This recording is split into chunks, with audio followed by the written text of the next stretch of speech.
आज हम लोग जेई 24 में पूछा गया क्वेश्चन पेपर सॉल्व करेंगे। इस क्वेश्चन पेपर में फिजिक्स पे जो फर्स्ट क्वेश्चन पूछा गया था ये था, for an experimental expression y is equals to 32.3 into 1125 divided by 27.4 where all the digits are significant, then to report the value of y we should write। तो यहाँ पर हमें y की वैल्यू पूछी गई है और ये सारे के सारे सिग्निफिकेंट है। अगर हम लोग यहाँ पे देखें तो यहाँ पे 3 सिग्निफिकेंट फिगर्स है, यहाँ पर 4 सिग्निफिकेंट फिगर्स है और यहाँ पर भी 3 ही सिग्निफिकेंट फिगर है। सही है। तो सिग्निफिकेंट रूल्स के अंदर हमें कहा गया है कि अगर रेशो दिया जाता है तो उस रेशो में जो लीस्ट सिग्निफिकेंट फिगर होगा उसी फॉर्म में हम लोग आंसर लिखेंगे। मतलब अपना जो आंसर होगा वो आंसर में भी उतने ही सिग्निफिकेंट फिगर्स होने चाहिए। तो अब यहाँ पे अगर हम लोग देखें तो यहाँ पे लीस्ट सिग्निफिकेंट फिगर कितने हैं? यहाँ पर 3 है। मतलब 3 जो है वो लीस्ट सिग्निफिकेंट फिगर है। जो आंसर अपना आएगा इसके अंदर जो सिग्निफिकेंट फिगर्स होने चाहिए वो 3 होने चाहिए। ठीक है। तो अगर हम लोग इसे सॉल्व करेंगे तो हमें आंसर मिलेगा 1326.18 समथिंग कुछ तो भी। ठीक है। तो यहाँ पर अगर हम लोग देखें, अगर हम इस पॉइंट के बाद ये वाले नंबर्स हटा भी दे तो भी हमें यहाँ पे 4 सिग्निफिकेंट फिगर्स मिल रहे हैं। सही है। तो 4 तो हो गए नहीं, कितने होने चाहिए? 3 होने चाहिए। तो इससे नियर वाली जो वैल्यू होंगी वो हम लोग कंसिडर करेंगे जो कि होंगी 1330। सही है। अप्रोक्सीमेटली किसके बराबर होगा? 1330, क्योंकि इसके अंदर जो सिग्निफिकेंट फिगर्स है ये 3 है। ठीक है। लास्ट जीरो तो हम कैंसिल कंसिडर करेंगे नहीं। तो ये जो 3 नंबर होंगे वही सिग्निफिकेंट फिगर्स होंगे। तो यहाँ पे ऑप्शन डी जो होगा ये ऑप्शन यहाँ पे सही होगा। ठीक है। तीन plano convex lens made of a glass of refractive index 1.5 and that is emerged in a liquid of refractive index 1.2। यहाँ पर हमें एक प्लानो कॉन्वेक्स लेंस दिया गया है। ठीक है। मान लेते हैं ये एक प्लानो कॉन्वेक्स लेंस है और इसका रिफ्रैक्टिव इंडेक्स जो है ये 1.5 है। ठीक है। So this is refractive index of lens. अब इसी लेंस को हम लोग एक लिक्विड में इमर्ज कर रहे हैं। जिस लिक्विड में हम लोग इसे इमर्ज करेंगे उस लिक्विड का जो रिफ्रैक्टिव इंडेक्स है वो हमें दिया गया है, जो कि है refractive index of medium that is 1.2। आगे इनका कहना है when the plane side of the lens is a silver coated for a complete reflection. अब ये प्लेन साइड जो यहाँ पे लेंस की दिखाई दे रही है ये सिल्वर से कोटेड है। इसके ऊपर सिल्वर की कोटिंग लगाई हुई है। अगर सिल्वर की कोटिंग लगाएंगे तो ये एक मिरर की तरह बिहेव करेगा। सही है। The lens emerge in the liquid behaves like a concave mirror, और उसकी जो कॉन्केव मिरर की जो फोकल लेंथ हमें दी गई है वो है 0.2 metre. The radius of curvature of the curve surface, तो इसका जो रेडियस ऑफ कर्वेचर है वो हमें फाइंड आउट करने के लिए कहा गया है। अब सबसे पहले इस क्वेश्चन में हमें क्या दिया हुआ है वो समझो। अगर मानो कोई रे है, वो रे अगर यहाँ पे इंसिडेंट होता है तो सबसे पहले वो क्या होगा? सबसे पहले वो रिफ्रैक्ट होगा। सही है। रिफ्रैक्ट होने के बाद ये यहाँ से फिर से रिफ्लेक्ट होगा। रिफ्लेक्ट होने के बाद ये फिर से यहाँ पे रिफ्रैक्ट होगा। समझ रहे हो या नहीं? तो यहाँ पे 2 जगह पे रिफ्रैक्शन हो रहा है, एक जगह पे रिफ्लेक्शन दिखाई दे रहा है। मतलब इस केस में यहाँ पे ये 2 जगह पे लेंस करके काम करेगा और एक जगह पे मिरर करके काम करेगा। सही है। तो जो इक्विवेलेंट पावर होंगी इस टोटल सिस्टम की वो कितनी होंगी? तो हम बोल सकते हैं यहाँ पे कि इक्विवेलेंट पावर ऑफ मिरर ये किसके बराबर होगा? इन दोनों के बराबर। मतलब ये 2 टाइम्स पावर ऑफ लेंस होंगी प्लस सिंगल टाइम क्या होगा? पावर ऑफ मिरर होगा। चेक कर लो। सही है। अब अगर हम लोग पावर का फॉर्मूला देखेंगे तो पावर का फॉर्मूला जो होता है वो होता है रेसिप्रोकल ऑफ फोकल लेंथ। तो रेसिप्रोकल ऑफ फोकल लेंथ यहाँ पे लिख देते हैं। तो मिरर के लिए फोकल लेंथ क्या होंगे? यहाँ पे वो होगा -1 upon focal length of mirror, किसके लिए? इक्विवेलेंट के लिए, is equals to 2 upon F L plus, और मिरर के लिए फिर से तो प्लस इंटू माइनस, मिरर के लिए माइनस ही लगा देते हैं। ठीक है। ये होगा -1 अपॉन एफ एम। तो अगर इसे हम लोग माइनस से मल्टीप्लाई कर देंगे तो हमें क्या मिलेगा? ये होगा 1 upon focal length, equivalent of focal length is equals to 2 upon, अब ये बाद में लिख देते हैं, इसको यहाँ पे लिख देते हैं पहले, माइनस इंटू माइनस ये प्लस हो जाएगा। तो ये होगा 1 upon F M minus 2 upon F L. सही है। अब यहाँ पे समझो, जो मिरर है देखो, फोकल लेंथ क्या होती है? फोकल लेंथ का और रेडियस का क्या रिलेशन होता है?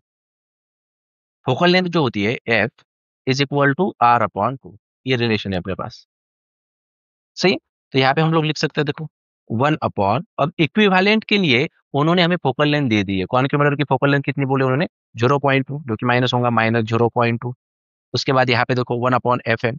अब यहाँ पे जो मिरर है देखो, उसके फोकल लेंथ हम लोग लिखेंगे, वो कितनी होंगी? अभी सबसे पहले ये फॉर्मूला जो है इसके लिए वो चेक करो। एफ एम मतलब क्या होगा? एफ एम मतलब आर डिवाइडेड बाई टू होगा। सही है? मतलब 1 अपॉन एफ एम कितना हो जाएगा? वो हो जाएगा 2 डिवाइडेड बाई आर, है कि नहीं? और रेडियस इसकी चेक करो तुम लोग, इस प्लेन साइड की, इसके लिए रेडियस कितनी होंगी? रेडियस इसके लिए होंगी इन्फिनिटी, है कि नहीं? तो 2 अपॉन इन्फिनिटी कितना बनेगा? 2 अपॉन इन्फिनिटी 0 बन जाएगा। तो ये वाली जो टर्म है देखो यहाँ पे, ये वाली टर्म, ये तो डायरेक्टली 0 ही बनेगी, क्योंकि इसके अंदर जो रेडियस है वो इनफाइनाइट है, और उसकी वजह से 1 अपॉन 2 अपॉन इन्फिनिटी करेंगे तो ये 0 बन जाएगा। तो बचेगा कौन? सिर्फ अभी ये -2। और 1 अपॉन एफ एल किसके बराबर होता है? उसके लिए फॉर्मूला देखो अपने पास, क्या है? Refractive index of lens upon refractive index of medium -1 into 1 upon R1 -1 upon R2। तो R2 तो यहाँ पे इन्फिनिटी ही है, तो उसकी वैल्यू तो यहाँ पे 0 ही बनेगी। सही है? तो यहाँ पे लिख देते हैं सिर्फ 1 अपॉन R। समझे? आगे ये माइनस इस माइनस के साथ कैंसिल होगा, तो बचेगा क्या? 1 upon 0.2 is equals to 2 into refractive index of lens 1.5 दिया गया है, मीडियम के लिए 1.2 है, -1 इंटू 1 अपॉन आर। तो हम यहाँ से लिखेंगे 1 upon 0.2 is equals to 2 into, ये पॉइंट को हटा दो, तो ये होगा 3 5 जा 15, 3 4 जा 12, तो क्रॉस मल्टीप्लीकेशन करें तो ये आ जाएगा 1/4 इंटू 1/r। सही है? तो यहाँ से हमें मिलेगा 1 upon 0.2 is equals to 1 upon 2 2 जा 4, 2r, r को इस साइड ले लेंगे तो हमें आंसर मिलेगा 0.2 अपॉन 2 मीन्स 0.1 मीटर, मतलब रेडियस ऑफ कर्वेचर जो है वो 0.1 मीटर होना चाहिए। मीन्स ऑप्शन बी जो होगा यहाँ पे वो सही हो। थर्ड क्वेश्चन देख लेते हैं।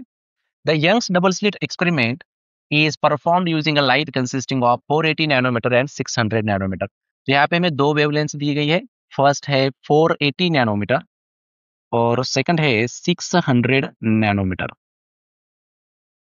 To form interference patterns, the least number of the bright fringes, the least number of the bright fringes of 480 nanometer light that are required for the first coincidence with the bright fringes formed by 600 nanometer light is।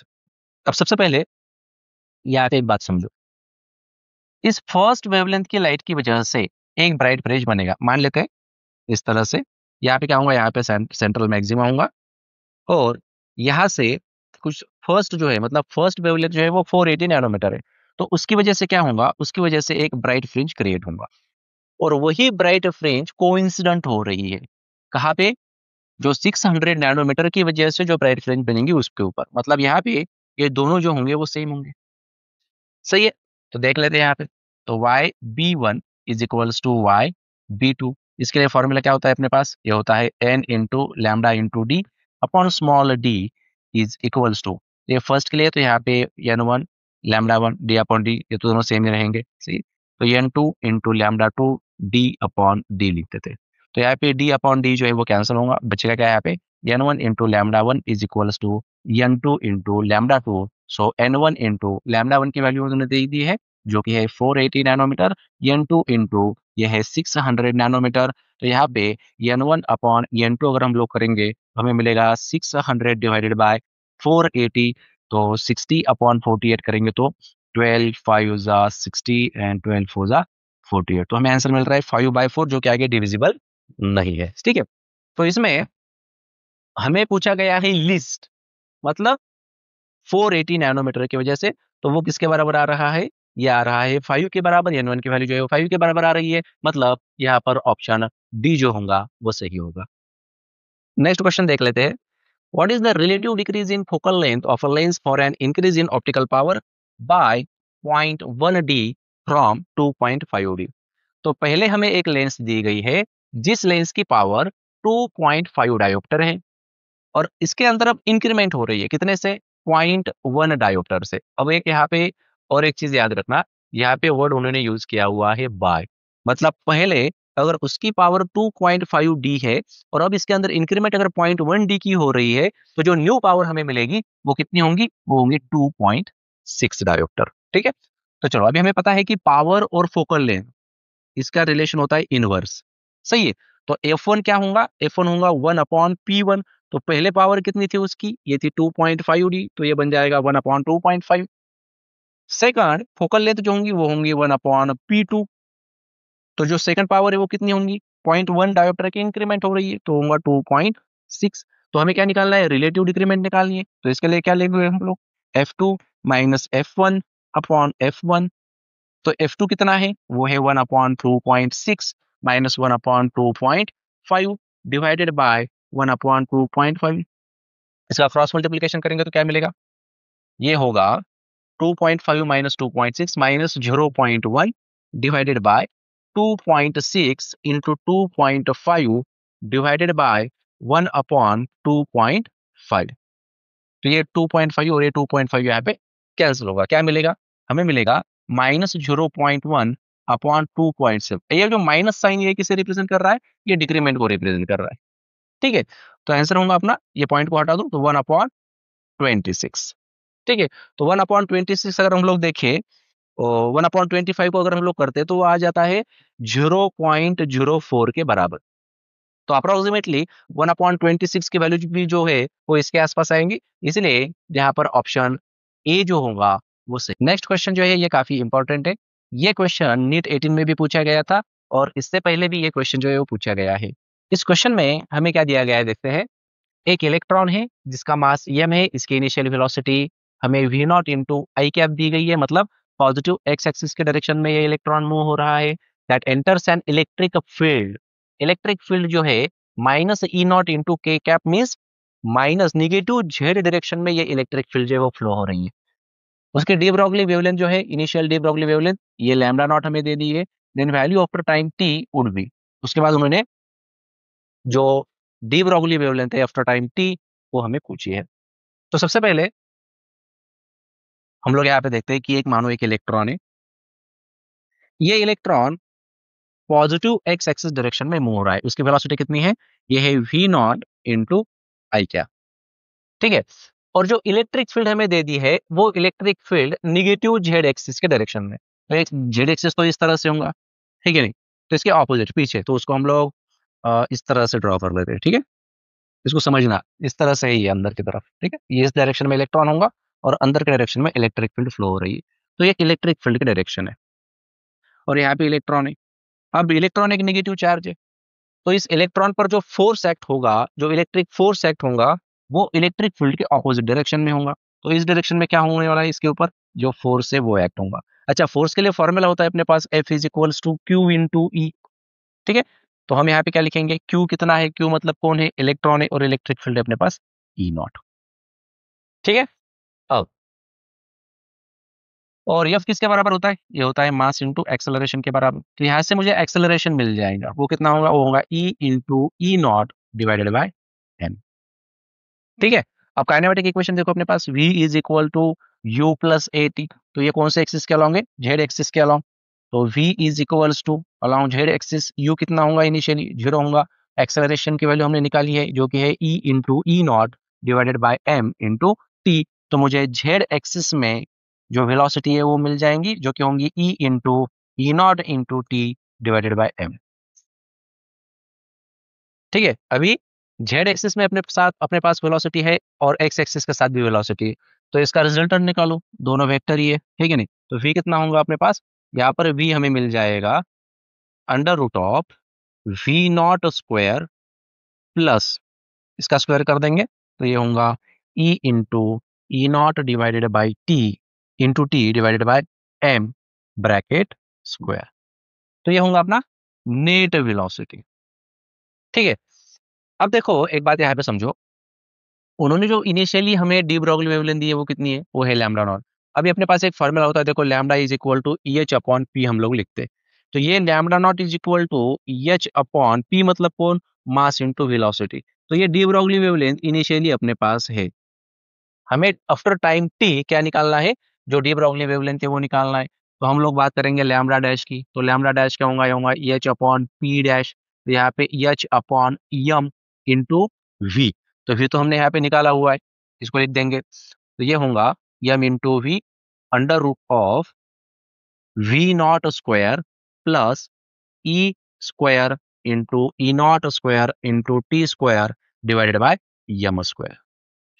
ठीक है, अभी चलो अच्छे से देखना और समझना मैं जो लिखने जा रहा हूं यहाँ पे यच अपॉन यम। अब इसमें से क्या करते हैं हम लोग, वी नॉट स्क्वायर को बाहर ले लेते हैं।